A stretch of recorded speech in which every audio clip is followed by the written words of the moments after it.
Hello everyone, welcome to my YouTube channel and Facebook page EFTI IFTI. So guys, let's start the vlog. Bismillahir Rahmanir Rahim. তো guys আজকে আমার ভিডিওর যে টপিক্সটা আপনারা নিশ্চয়ই title দেখে বুঝে গেছেন। টাইটেলটা হচ্ছে মেয়েদের পিছনে না দৌড়িয়ে মেয়েদের পিছনে সময় না দিয়ে বাইক কিনুন। মূলত আমি এই কথাটি কেন বলছি সেটা আপনাদেরকে একটু পরে আমি ব্যাখ্যা করছি বা একটু পরে আপনাদেরকে বলছি কথাটা বলার কী রিজন রয়েছে। তার আগে আমি আপনাদের কাছে বলে নিচ্ছি যে আমার বাইকটা আমি টুকটাক মডিফিকেশন করতে যাচ্ছি, স্টিকার মডিফিকেশন।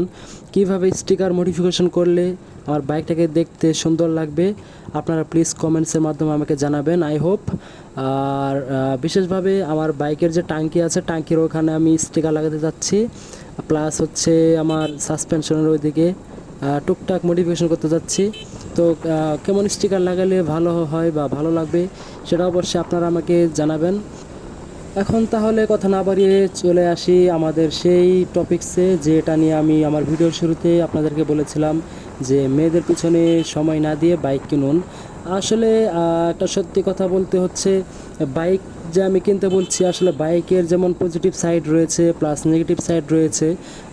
যেমন ইয়াং পোলাপান বলেন বা প্রাপ্তবয়স্ক বলেন, কেউ তো বাইক কিনে হচ্ছে শখে, আবার কেউ বাইক কিনে হচ্ছে জীবিকা নির্বাহের কাজে। যেমন অনেকে রয়েছে যারা জব করে বিজনেস করে, তাদের মাস্ট একটা বাইক লাগে, তাদের কথা তো রয়েছে। পাশাপাশি হচ্ছে যারা হচ্ছে স্টুডেন্টস, স্কুল কলেজ বা ভার্সিটিতে পড়ে বা শখ করে বাইক কিনে, তাদের বিষয়টাই বলা যাক। যেমন হচ্ছে আপনি যদি ভাবেন যে আমি একটা বাইক কিনবো, বাইক কেনার পর হচ্ছে বুম বুম করে টান দিয়ে আমি সাথে এক্সট্রা একটা হেলমেট নিয়ে আমি কোনো একটা বাসার নিচে গিয়ে দাঁড়াবো এবং সেই বাসা থেকে একটা সুন্দরী রমণী বের হয়ে আসবে, বের হয়ে আসার পর আমার বাইকের পিছনে বসবে এবং আমি তাকে নিয়ে বাইক আবার ওই সেই বুম বুম বুম করে টান দিব। যদি এরকম আপনাদের মনে হয়ে থাকে তাহলে আমি বলবো যে আপনারা আসলে সেটা রং পথে রয়েছেন বা আপনাদের যে ধারণা সেটা হচ্ছে একদম ভুল। আমি মনে করি যে মেয়েদের পেছনে সময় না দিয়ে আপনারা আপনার স্কিল ডেভেলপমেন্টের পেছনে সময় দেন, নিজের সেলফ ডেভেলপমেন্টের পেছনে সময় দেন, পারলে টুকটাক বিজনেস করেন বা প্রপারভাবে একদম স্টাডিতে প্রপারলি সময় দেন, ফুল অ্যাটেনশন আপনার স্টাডির প্রতি দিয়ে দেন। এরকম আসলে দেখেন, আপনারা যারা ভাবতেছেন যে আপনারা এইভাবে বাইক কিনে মেয়েদেরকে পটায় ফেলবেন, মেয়ের আপনাদের পেছনে পেছনে ঘুরবে, আসলে সত্যি সত্যি কথা বলতে কি, যারা হচ্ছে আপনাকে সত্যিকারে ভালোবাসবে তারা হচ্ছে আপনাকে এমনিতেই ভালোবাসবে। আপনার বাইক দেখে বা আপনার ফিনান্সিয়াল পজিশন বা আপনার সামাজিক অবস্থান এগুলা দেখে ভালোবাসবে না। যারা সত্যিকারে ভালোবাসবে তারা হচ্ছে আপনাকে এমনিতেই ভালোবাসবে। আর যারা আপনাকে আপনার এই ফিনান্সিয়াল পজিশন, আপনার বাইক রয়েছে বা আপনার কার রয়েছে, আপনি অনেক টাকাও রান, অনেক ড্যাশিং বয়, অনেক পশ কিড, যারা এইসব দেখে ভালোবাসে তারা সত্যি সত্যি বলতে তারা আপনাকে ভালোবাসে না। সরি, আমার ঠান্ডাটা এখনও ভালো হয় নাই।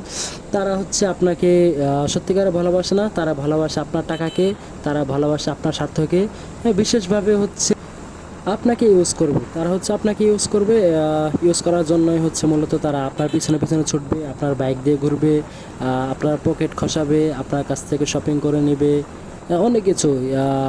আমরা যারা বাস্তবতা ফেস করে আসছি বা এগুলো দেখে দেখে বড় হয়েছি, অনেক বড় ভাইদের কথা শুনেছি, এগুলো আমরা জানা আছে। যেমন আমি আমাদের ভার্সিটির কথাই বলি, আমাদের ভার্সিটিতে অনেক বড় ভাই রয়েছে বা আমাদের ফ্রেন্ড সার্কেলের ভিতরে অনেকে রয়েছে যাদের লাইফ স্টোরি আমরা অনেক সময় শুনি, অনেক সময় তারা শেয়ার করে।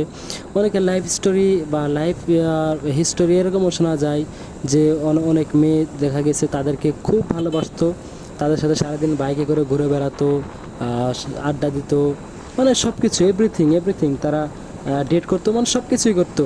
কিন্তু দিন শেষে দেখা গেছে কি জানেন, দিন শেষে দেখা গেছে ওই ফ্যামিলি থেকে যে একটা প্রতিষ্ঠিত ছেলেকে তার বিয়ের জন্য ঠিক করে রেখেছে, তার সাথে কিন্তু বিয়ে হয়ে যায়। তখন আপনাকে ডিরেক্টলি বলে দিবে যে দেখো, আমার বাবা বা আমার ফ্যামিলি আমাদের সম্পর্ক মেনে নেবে না, তুমি অন্য কোনো ভালো মেয়ে দেখো বা তুমি আমার চেয়ে ভালো মেয়ে ডিজার্ভ করো, আমার চেয়ে ভালো কাউকে পাবে। আপনাকে 7-5 বুঝ দিয়ে দেখা যাবে যে তারা ঠিকই চলে যাবে। কিন্তু এতদিন যে আপনার পিছনে সময় দিল, সেটা আসলে সময় না, সেটা হচ্ছে টাইম পাস। তার সময় দরকার ছিল, আপনার কাছ থেকে সে সময়টা নিয়েছে। হ্যাঁ, আপনি এর মধ্যে দেখা যাবে যে আপনি তাকে সত্যি সত্যি ভালোবেসে ফেলবেন, সত্যিকারে ভালোবাসবেন, তার জন্য একদম আপনার মন প্রাণ বিলিয়ে দিবেন। কিন্তু দেখা যাবে যে সে শুধু আপনাকে উপরেই দেখাবে যে ভালোবাসে, কিন্তু মূলত তার টাইমটা পাস করার জন্যই আপনাকে সে সময় দিয়েছিল, তার যে অবসর সময়টা কাটানোর জন্য।